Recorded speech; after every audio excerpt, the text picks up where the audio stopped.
Top 10 TV shows of the decade.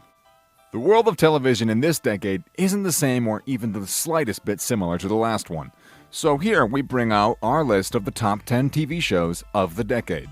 Number 10. One Day at a Time.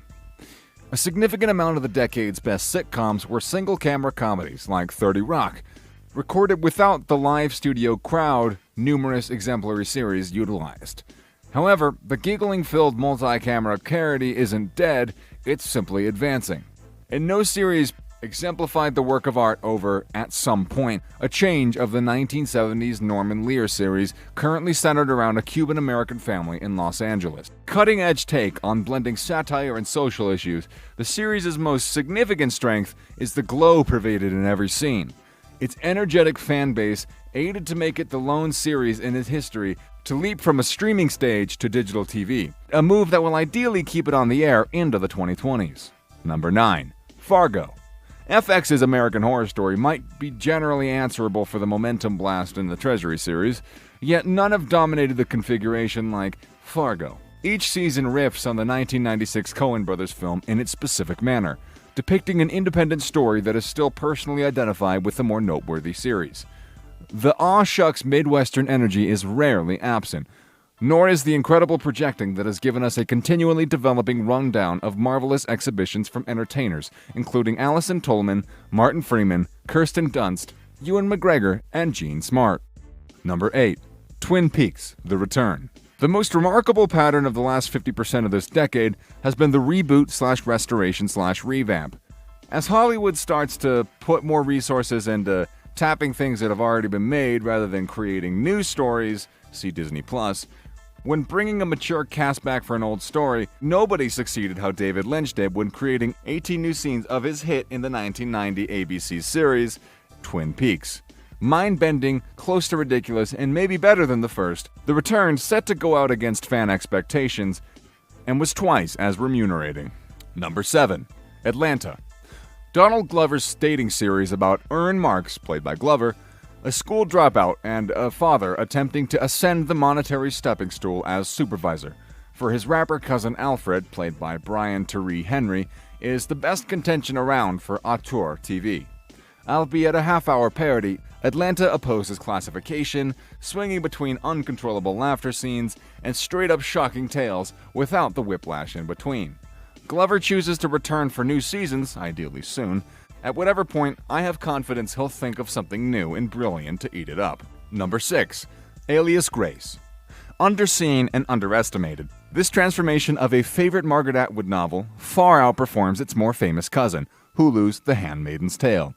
Sarah Gadon is disclosed as the eponymous Grace, an infamous 19th century Canadian murderer, who is considered an acquittal because of his madness. Expertly composed by Sarah Polley and flawlessly coordinated by Mary Herron, the miniseries is time-turning, conceivably otherworldly, and profoundly profound.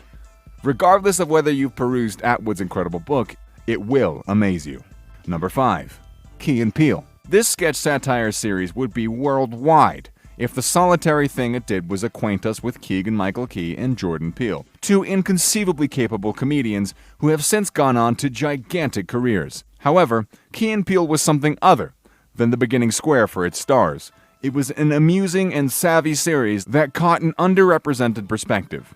Their portrayals regularly rose above those of their friends, nailing interesting differences in content and tone. The best were blistering editorials on race in America, and tremendously jaunty issues, similar to the famous Negro Town, set in a supernatural melodic land where individuals of color can wear hoodies and try not to get thrown in the back of a cop car. Number 4. The Good Place. The 2010s without The Good Place would have been absolutely miserable.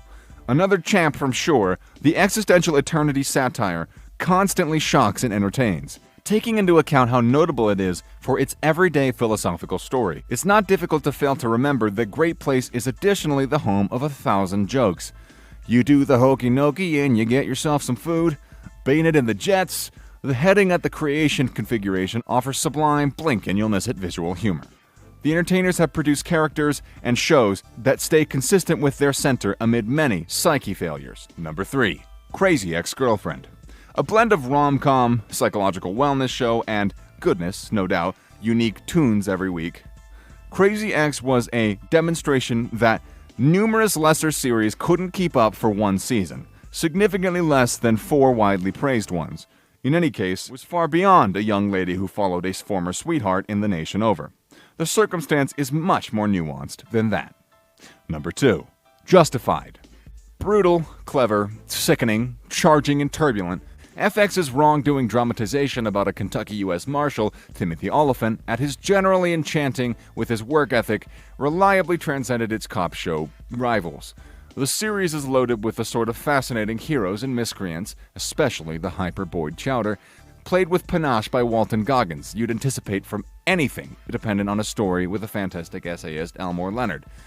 It never lost the intrinsic feeling of fun and silliness in the more than 6 seasons with its striking image of activity, secret, and destruction.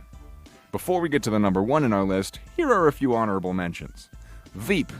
American governmental issues had changed drastically since Veep debuted amidst the Obama administration. It tends to be difficult to recall when the series was less uncanny narrative and seriously burning face. A somewhat frustrating last season doesn't eradicate the sour competition or pitch-ideal execution from Julia Louis-Dreyfus. The humor of Veep was, and still is, unrivaled. Game of Thrones. At any second during its 8 seasons and 73 episodes, Game of Thrones could be an awesome, or very noticeably, an awful series on TV. Yet, when it's at the top, there was nothing else like it. Recently, people might tell you that the series finale was absolutely terrible. You know, the consistent savagery against ladies and the excessively long scenes. However, a full investigation of this intricate series uncovers excellent acting and the development of our collective thoughts about what TV can accomplish. Try not to think about the Iron Throne or the $15 million spent on a single scene. Think about the incredible, close, quiet shots of birds taking off as Arya, played by Maisie Williams, watched her dad Ned, played by Sean Bean, be freely executed. However we loved the winged serpents, it was in the subtler minutes that the series really truly shined. OJ, Made in America. Significantly more than a retelling of Simpson's entirely plugged homicide preliminary, Made in America is a singing history of our country through the perspective of race, game, and VIP. This narrative showed up about the same year that American Crime Story took on Simpson, and it might have been a commentary. All things considered, because of arresting and intelligent filmmaking, ESPN's 5-section series dominated Individuals vs. OJ, and won Emmy and Oscar awards the same. Fleabag. What is there to say about Phoebe Waller-Bridge's virtuoso or the splendor of her TV show? Much ink has been spilt for the current year and the second period of Fleabag. An astounding assessment of self-completion, love, and confidence.